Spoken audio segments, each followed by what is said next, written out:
8:35 de la mañana. La semana pasada la la Asamblea comenzó a debatir por segunda vez el aborto en casos de violación, y el 11 de febrero la Comisión de Justicia ajustó los plazos, entre los que se registran que las niñas, adolescentes y mujeres de la ruralidad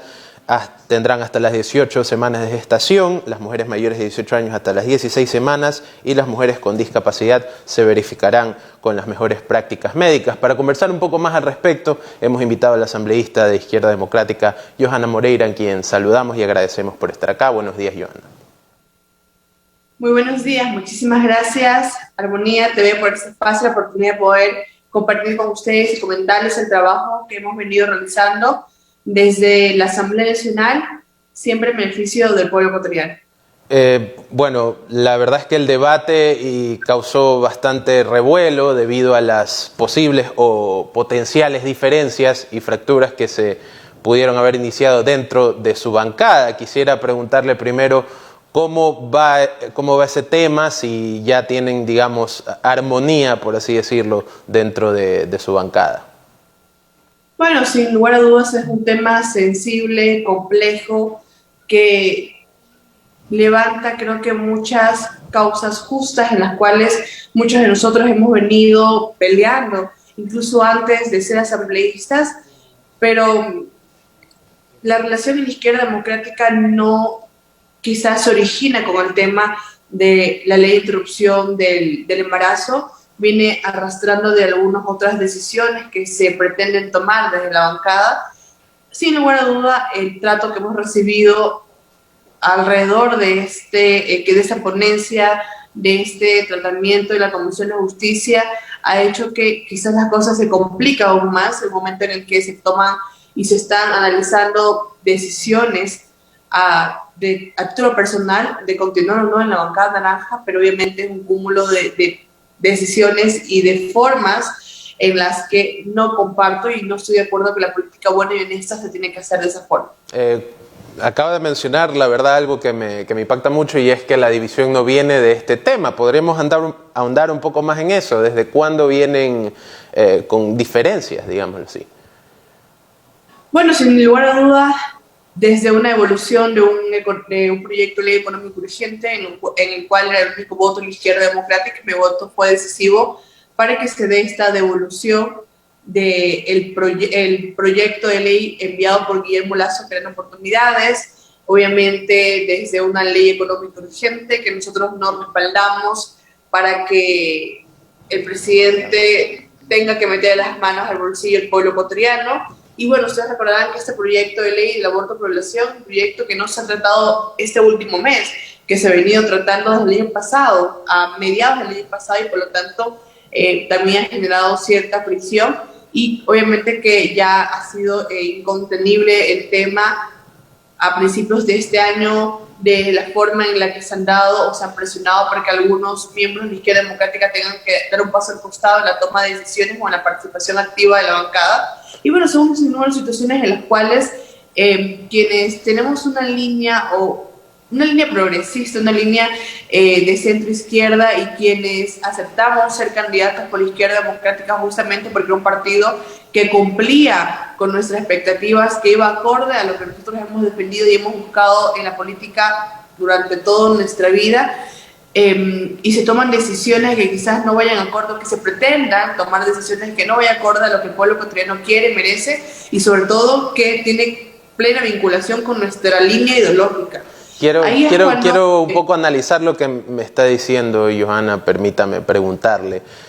¿usted siente entonces que dentro de la Izquierda Democrática hay figuras que no son tan de izquierda? Eso es lo que entiendo de lo que usted me está diciendo. Bueno, tenemos una designación de María Sara Gijón como directora de CERCOP, tenemos una designación de Vallejo como embajador de España, el gobierno de derecha, y por lo tanto,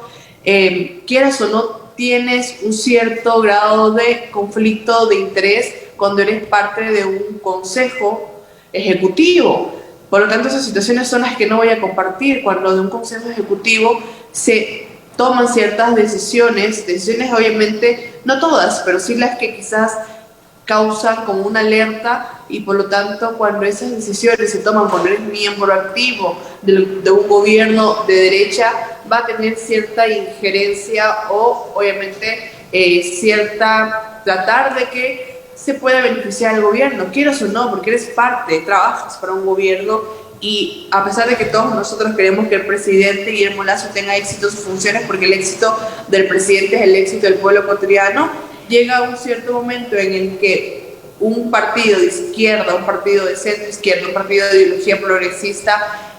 algunos de sus cabezas más importantes, y hablo de Vallejo principalmente, toma un cargo importante en un gobierno de derecha. Son cuestiones en las cuales no comparto. Creo que un líder histórico como Vallejo de la izquierda democrática no tuvo que haber aceptado un cargo como tal, o tuvo que haber dejado quizás su participación en el consejo político de la izquierda democrática, donde se toman las decisiones y lineamientos de una bancada de 15 asambleístas, y es ahí en donde no va a existir quizás la independencia necesaria para poder actuar desde un partido, desde una organización, de cara a un gobierno que lamentablemente no está haciendo bien las cosas. Queda clarísimo lo que menciona. Ahora, dentro de la Asamblea también existe esto, es decir, dentro de su bancada también percibe que hay asambleístas que tienden un poco más a la derecha en la izquierda democrática.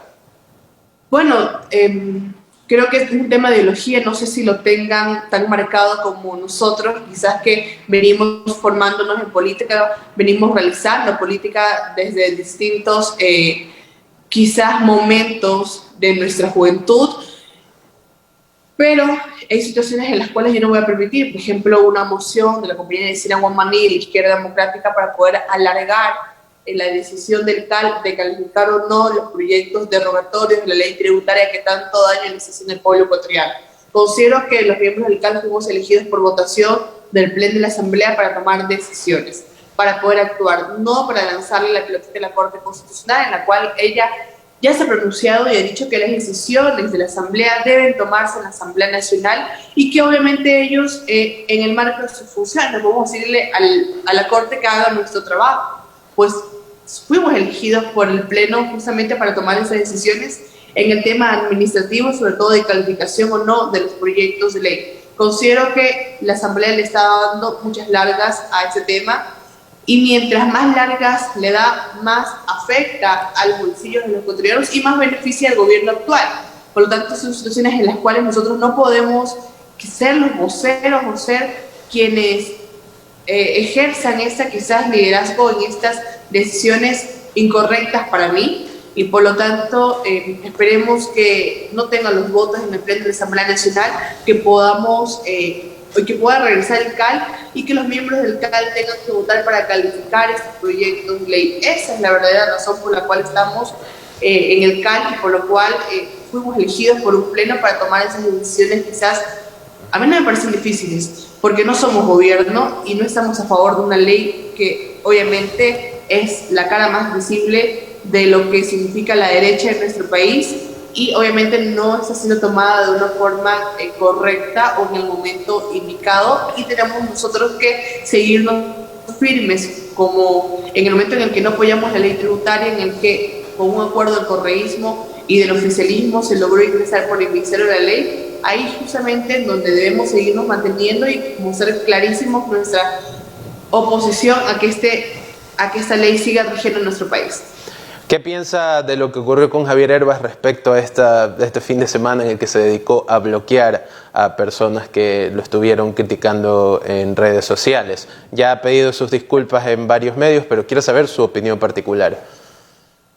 Bueno, creo que un político debe tener muchísimo tino, debe tener también esa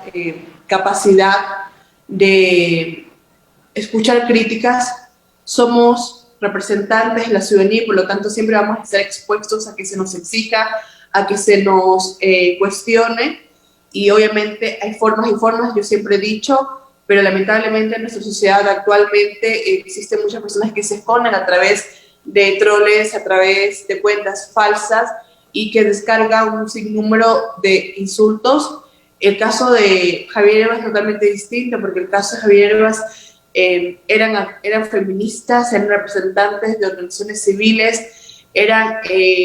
quienes han estado justamente detrás del tema del aborto y que exigían respuestas y que exigían un pronunciamiento claro del líder político de la izquierda democrática por haber sido ex candidato presidencial, y sobre todo cuando su mismo proyecto de gobierno busca la despenalización o buscaba la despenalización de llegar a ser gobierno del aborto totalmente. No solamente por violación. Buscaba, o sea, que usted duda de que Javier Herba siga con esta búsqueda de la despenalización.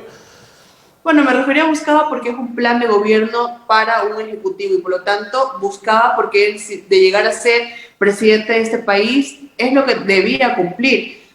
Y ahí obviamente podíamos decir, bueno, es lo que él quería como presidente, y si era presidente del país, podemos ver esas contradicciones. Ahora, como líder político, debe ser esa voz en una bancada en la cual todos los miembros, todos los asambleístas debemos estar en la misma línea, porque es inconcebible que un presidente de una organización permita a asambleístas que vayan en una línea conservadora cuando el partido es un partido que se autoproclama feminista. Justo allá iba. ¿Cuántos votos han sido a favor y cuántos en contra dentro de la izquierda democrática?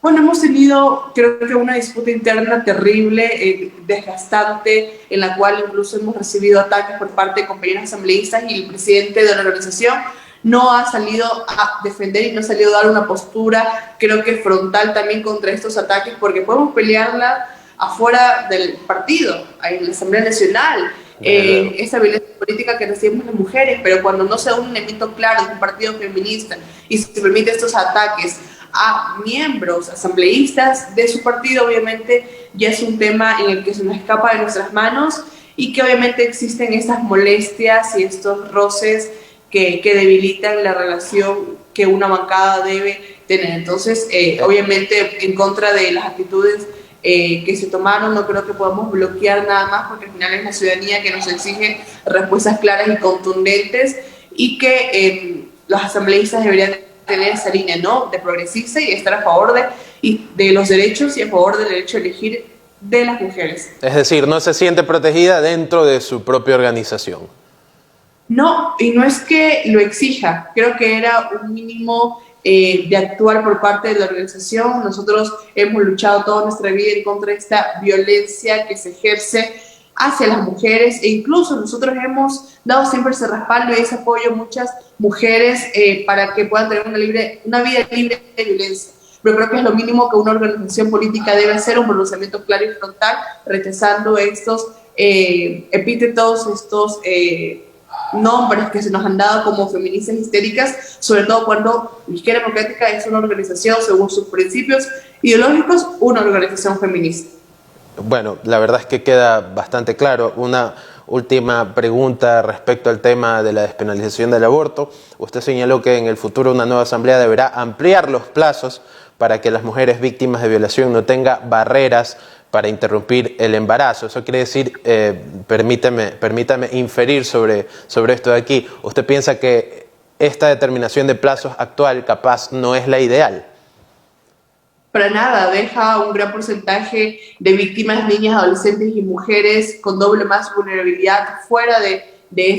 este rango de posibilidad de elegir. Hay que entender que la excepcionalidad para la interrupción del aborto es la violación. Por lo tanto, no estamos hablando de aborto libre en el que la excepcionalidad quizás sean los plazos. Ahí es cuando ponemos más barreras ilimitantes. Estamos hablando de relaciones sexuales que no fueron consentidas, estamos hablando de una violación, estamos hablando de un estado de gestación en la cual la excepcionalidad o quizás el requisito es justamente haber sido víctima de violencia sexual. Pero cuando dices, ok, una niña, mujer o adolescente que fue víctima de violencia sexual puede realizarse un aborto siempre y cuando cumpla con tal requisito, cumpla con tal plazo, estás poniendo barreras limitantes, porque la ley no es ley de aborto, es ley de interrupción del embarazo, y la interrupción del embarazo se puede realizar en cualquier momento del proceso de gestación. Cuando al 9º mes le realizas un parto a una mujer o un niño adolescente, estás interrumpiendo el embarazo. Cuando obviamente se realiza el 7º o 8º mes una inducción o parto, estás realizando una interrupción del embarazo. ¿Y por qué hablamos? Porque muchas de ellas no tienen ni siquiera la situación económica para poder sobrellevar un embarazo a término, no tienen el cuerpo, las condiciones para poder sobrellevar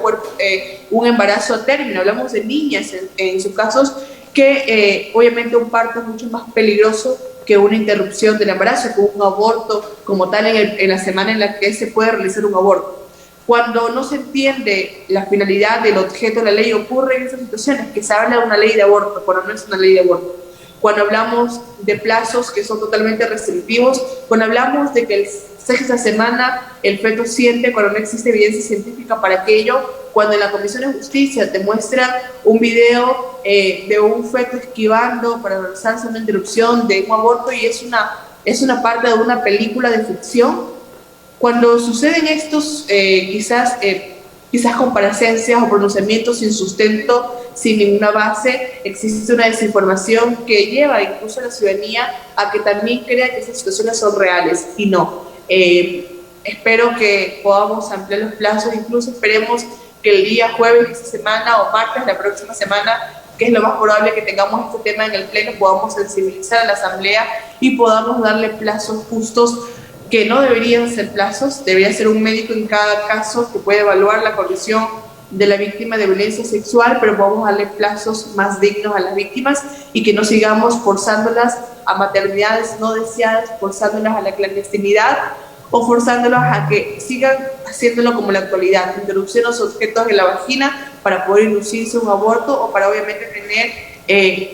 quizás ya la seguridad de que te atienden en un subcentro de salud porque corre en riesgo tu vida o porque obviamente estás ya en un proceso